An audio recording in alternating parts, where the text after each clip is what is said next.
Area करना करे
সকালে তো ভোরবেলা থেকে বৃষ্টির পরে আমরা যখন মর্নিং ওয়াক করতে সবাই আসে, তখনই বাজারে আসার পরে প্রায় 5টা নাগাদ আমরা দেখতে পাই অনিল কর্মকার, অজয় কর্মকার যে জেরক্স এবং বিভিন্ন সামগ্রীর দোকান চললাম বাজার স্ট্যান্ডের মধ্যেই ধাও ধাও করে আগুন জ্বলছে, ধোঁয়া বেরোচ্ছে।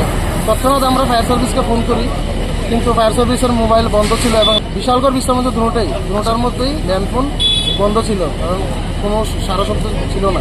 তখনই আমরা থানার ওসিকে ফোন করা হয়, তো ওসি জানান পাঠাচ্ছি, কিন্তু একটু দেরি হলো, আসে কিন্তু রক্ষা করতে পারেনি। দোকানের মতো সব কিছুই পুরো ছাই হয়ে গেছে।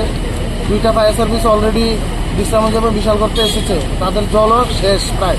এখন বিজয় মজুমদারের দিঘি থেকে জল এনে আগুন নিয়ন্ত্রণে আনার চেষ্টা করছে। যেটা চলে এলাম বাজার স্ট্যান্ড, যেখানে মানে মেন স্ট্যান্ড যেখানে